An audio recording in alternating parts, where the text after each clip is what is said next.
Hello, everyone. Um, Before we really get going with this, see if you can just settle in a little bit with sensations. Let's just start with that tone. See what you're feeling, particularly in the emotional center of the body here. Maybe it's a buzzing, a fluttering. Doesn't need a label. Doesn't have to have a name. Doesn't have to be connected to anything. It is simply just a sensation. It has no meaning.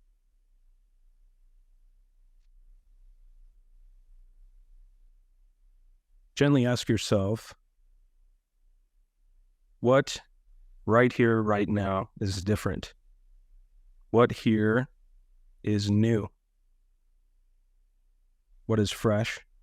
What is arising? What is being created? And if there's a sensational response, just allow that to blossom.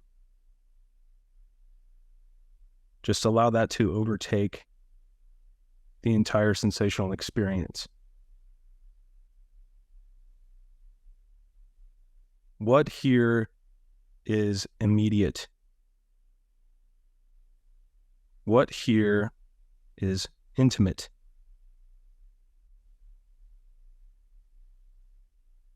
And just allow yourself to settle into a space of joyous allowance. Just allowance. We can start off with a little bit of a metaphor. A long time ago, we all were sitting on an edge of this beautiful valley, overlooking this gorgeous landscape, this massive forest filled with life. We could see it for what it was, in totality and whole. And as part of this journey, without any meaning or reason, we decided to take the path into the forest. And along the way, we left some breadcrumbs for ourselves.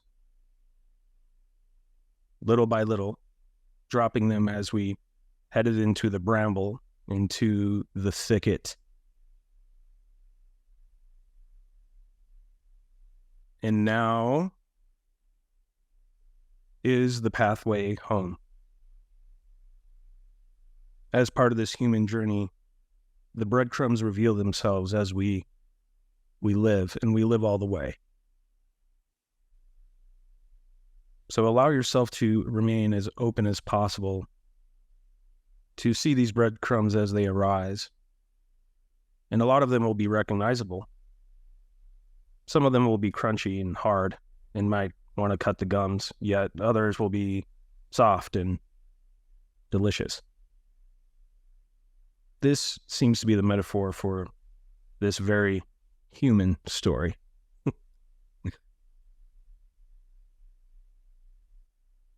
To be born must be a very intense experience. To emerge from the warmth of our mother's womb into this seemingly cold environment, and the light no longer being filtered through her womb, it's bright and stark. The heartbeat that has been there right next to us the entire time seems to be vacant, and now it is replaced with starker, sharper sounds. And it feels like a lot. The intensity of the experience is very, very grand. And as we begin to become familiar with this body and this apparatus and learn how to walk and use our hands and start forming language, sensations are always here. They're always arising in energetic space, and sometimes they feel very intense. They feel so much larger than our little body.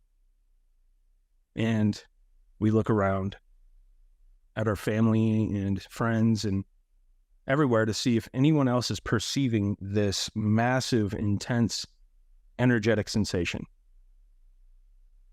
And it doesn't seem like anyone else is sharing this with us, so it feels extremely personal. It feels as if it's contained and it's ours here. And as we begin to form language and this identity starts to come online, it is a meaning-making, pattern-oriented machine, looking for cause to every effect, looking for an origin to everything. And so as events unfold out here, it's looking for a cause to the effect.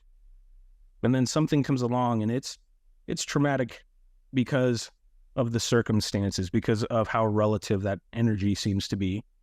And as the identity attempts to point and figure out what's happening out here, it just cannot find it. And that sensation that we don't quite have a relationship begins to arise, and it's intense. It feels like it's going to overtake us. And the identity immediately goes, there it is. There's the cause for all of this. It feels personal, and now somehow we become the cause. And the natural conclusion when it comes to identity is, it's my fault. This is all my fault. I am broken. Something must be wrong with me. I'm incomplete. I cannot do this alone. The world is not safe with me as part of it. Whatever the statement may be. And right there, it seems to be the first rupturing, the first belief, the first wound. And it's all oriented around a sensation that we don't have a relationship with. And from there, the one who protects seems to split off and say, I will do everything it takes to protect you. I will protect you. And it begins to implement a series of mechanisms and beliefs and reactive behaviors to keep us from that sensation, the one that is dangerous.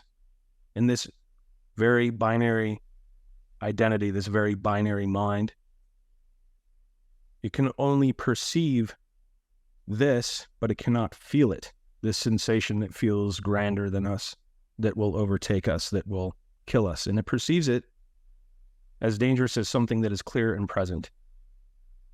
And so, taking a trip with me, as if we were just visiting Earth, as an extraterrestrial species, it can become clear from a distance that almost every action we take as human beings, every choice we make in terms of clothing, political affiliation, who we choose as a partner, what kind of job, the kind of car we buy, how many kids we have if we have kids, relationships with families and friends, it seems to be all oriented around avoiding a sensation that we decided we could not handle a very long time ago. It's just a sensation. And so from here, it can be said that there's no content. This is spontaneous. Content is formed within the mind. And a teacher or a guru, a pointer or a guide really can only remind you of something that's already present, something that's always been here, that you've always had contact with. At some point in your existence, you were awake in terms of being completely immersed in this environment with no hesitation around a potential future or no rumination over a past event. You were just in the midst. It's always been here. This is a pathway home. And there are breadcrumbs everywhere.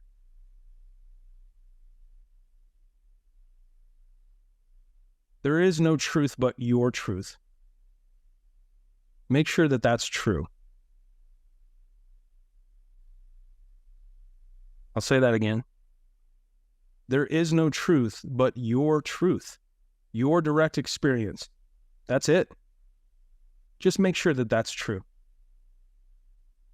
There seems to be a series of assumptions and interpretations that layer experience. And it's clear that every single human being in this space that's being shared right here, right now, you know the taste of this strawberry. You know this. It is in every breath you take. It is in every sensation in your body. You are made of this. There is no barrier. Nothing is in the way. There is no obstacle. That's just an assumption. When we look over at this identity, it's doing the best it can. It doesn't know. It can't feel. It can just label. And it thinks it's doing something for our good. It's limited. It doesn't know. It's a mechanism for survival. And in cases of clear and present danger, it has a tendency to shine. If we're on a hike out in the woods and a bear comes barreling out to take a bite, that's where the identity and the protection mechanism really shine. Let me ask you a question. Where's the bear? Where is it? That's just another thought. And I know it seems like there's a lot of really intense limitations when it comes to fear, anxieties, sadness. These experiences aren't what they seem. There is an assumption taking place, a middleman, if you will. And if any of you have ever engaged in business, the middleman gets paid the most. They're expensive. So from here, we can go right to the source. It's always available. It is what is direct. What is this without the thought? What is this without the middleman? What is this without this manager? And I know these thoughts can seem very sticky and persuasive. So from here, we drop clues. And that's the best we can do, because there's nothing that can be given to you that you don't already have. There's nothing that can be taught to you that you don't already know. You know the taste of this strawberry. You know it with every fiber of your being. And that is all that matters. To feel, and to feel completely, will illuminate so much about how awake you already are. I think it was Dostoevsky that said, man is actually unhappy because he doesn't know that he's happy. That's the interpretation machine. We could just translate that to saying, everyone here is absolutely awake. You just don't know it. And it can't be known here, but there is a type of wisdom, a type of intelligence that can be felt. Everything is touchy. Everything is touchy. There is nothing removed. And if you allow yourself to feel through even these things that are feeling like they could be painful or suffering, and to feel away from the compulsive desire to do something about it, you will begin to become more acquainted with stillness. This really all does point towards stillness.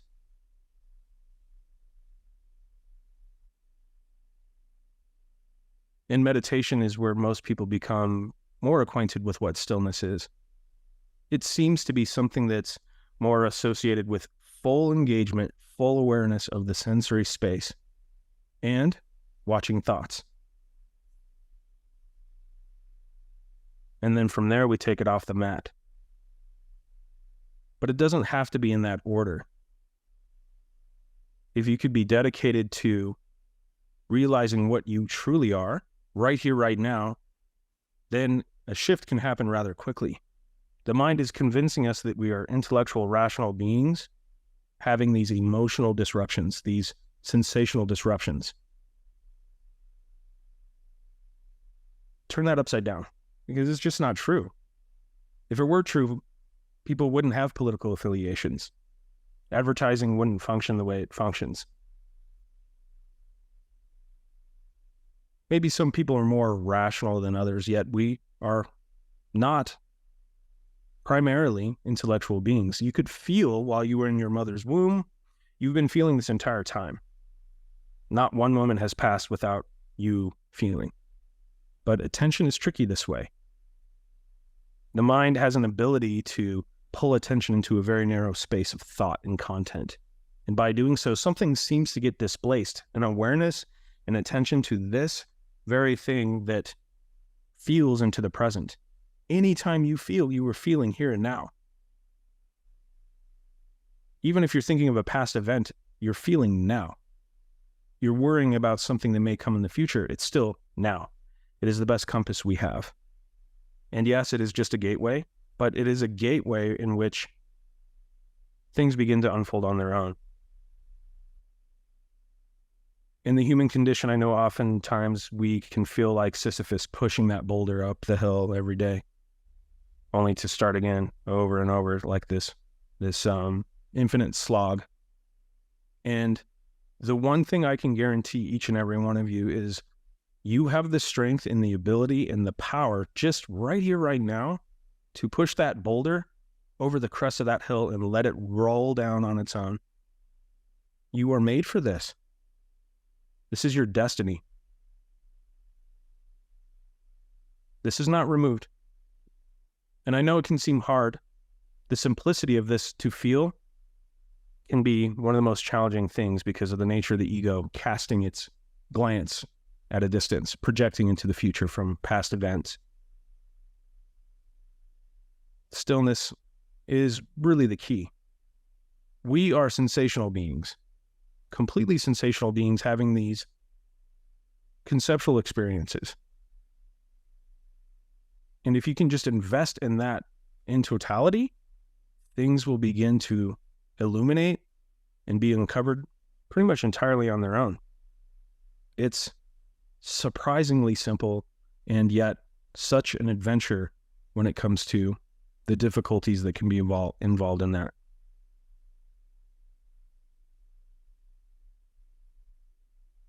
There is no non-duality.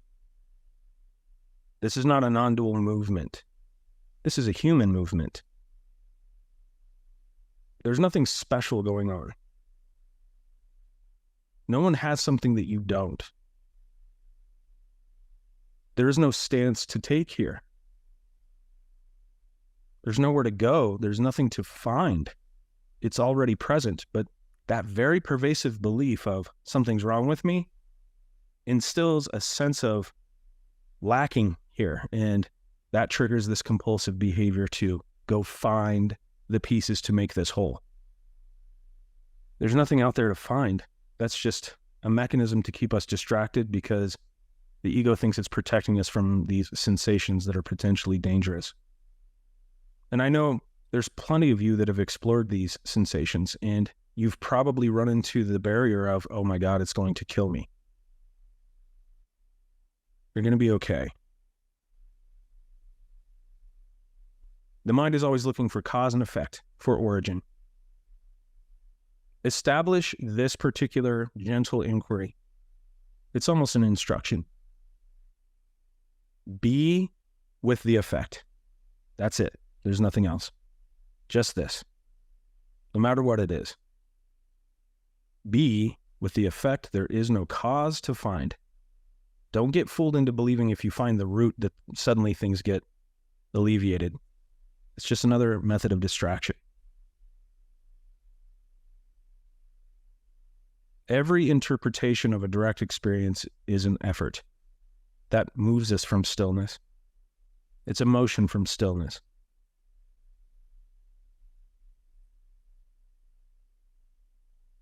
You might eventually see that every motion from stillness begins to feel like violence. It's an effort against reality as it is. And this is the funny thing is we accept things that we like readily. Oh, I love that. So really, really pay attention to the no, the thing that you want to push away.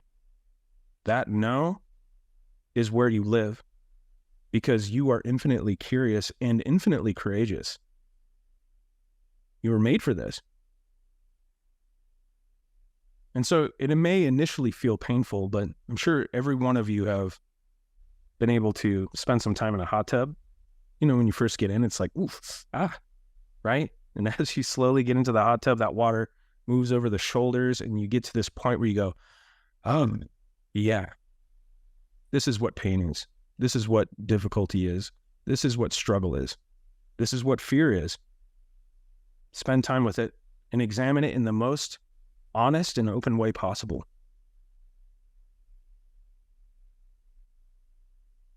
This is about vulnerability, openness, an invitation for thisness. See if you can pay attention to have tos, things that I have to do, requirements. You might find as you bring those closer to home, those have tos show up in terms of interpretation or the compulsive desire to do something about a sensation that's coming up. Ooh, that scares me. I need to do something about it. That compulsive desire is telling you that you have to. There's no freedom in have to.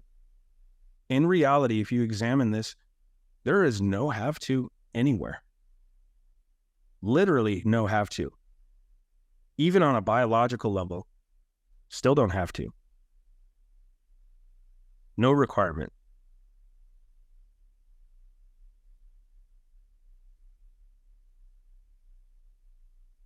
Pay attention to the sacred cow.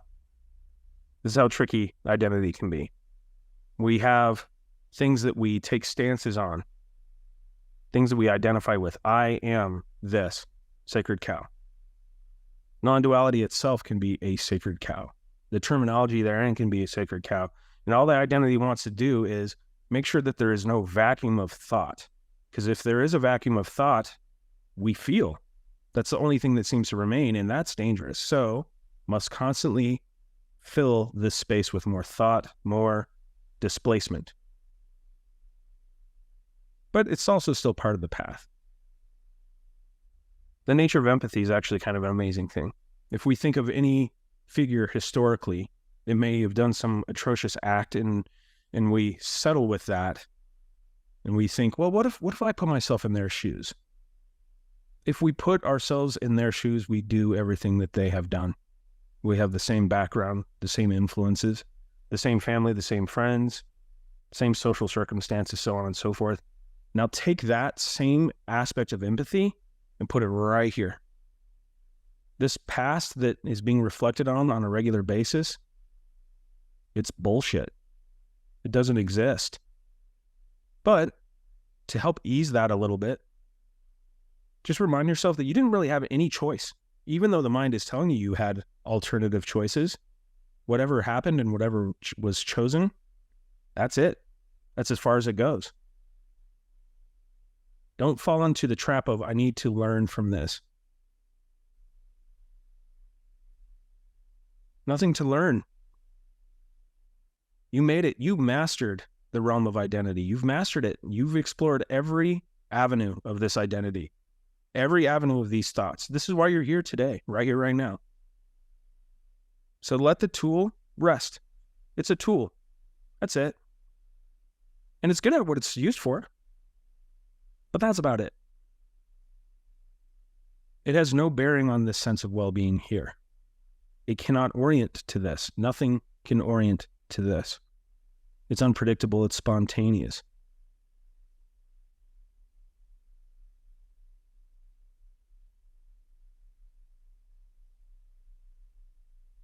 Seems to be a game of attention. And as we let every thought become a cue to feel, just reminding ourselves that we are sensational beings, every single thought back here, it seems like for a while, attention begins to oscillate a little. That's okay. It feels like a sense of agency. It's okay. It's whatever is here, just like that. And eventually, you may begin to see that it's not really that attention is oscillating at all, but our awareness of this attention begins to expand and widen. And somehow we can be with thought and sensation and realize we are not defined by either of those experiences. And then it unfolds from there even further. Just feel. Feel all the way, all the time. That is your primary modality of existence, and this begins to unfold quite beautifully on its own. There is no thought that can help you here. Not one. Pay attention to the assumptions and the interpretations. When a sensation arises and you go, oh, that's sadness, that's just an umbrella. That's just a very general assumption. Keep going. All the way into the minutia of the sensation, every aspect. Does it feel like electricity? Now you are the electricity. And you will begin to see that you are made for this. You can feel anything. You can be with any effect. And when there's no longer this sense of resistance or avoidance to these sensations, what else is there to resist or avoid? There's freedom there. Sit with that which is uncomfortable until you don't know what it is anymore. This is the exploration. And if inquiry comes up, let it be natural. It doesn't have to be so formal. At the most fundamental level, inquiry is just observation. That's stillness. Just being with. There is nothing else. There's no should. There's no more. There's no less. Sometimes the question comes up, what if this is as good as it gets? And man, does that fire up some identity? So I'm not even going to ask the question. I'm just going to tell you, this is as good as it gets. Right here. This is it. Immerse all the way. Get in that hot tub and you will see, wow, not so bad after all. It was just an assumption that is the fear itself is an assumption. It's an assumption. Sit with it. And when you sit with that assumption, oh, it's just a sensation. Man, there's something pleasurable about this suddenly. I can't put my finger on it. It becomes so spontaneous, immediate, and beautiful in every instant. It's a return to innocence. Whoever it is that you felt like you left behind a long time ago, that naive little kid, that poor, vulnerable little kid, didn't go anywhere. So this path home, that's where this integration seems to happen. And when that integration happens, and it just happens naturally on its own, we don't have to do anything. Just be with it. Wholeness is here. And when wholeness is here, wholeness is there. Wholeness is everywhere. There is nothing that is not whole. Every human being, every other living creature, every seeming object out there, it's all wholeness. This reality that we share, it can't be anything other than it is at all. It's just this way. There is no alternative. So we must recognize that this is perfection. This is perfect. Here's the best news. You're not separate from this. You are perfect. You are perfection. Exactly as you are. There's no ideal that hovers above that. There is no interpretation or assumption that hovers above that. Exactly as you are, every instant, with every sensation, every motion, every breath is perfection. You're perfection. There's no way around it. Sit with that. Feel it. And anytime you run into a boundary, live in that boundary. Discover if there's actually a hard line between that and something else. And you may begin to find there is no line between laughing so hard that we cry and crying. There is no boundary between excitement and this experience of anxiety. The only difference is thought. The interpreter, the middleman, and they're expensive. Cut them out. Go straight to the source.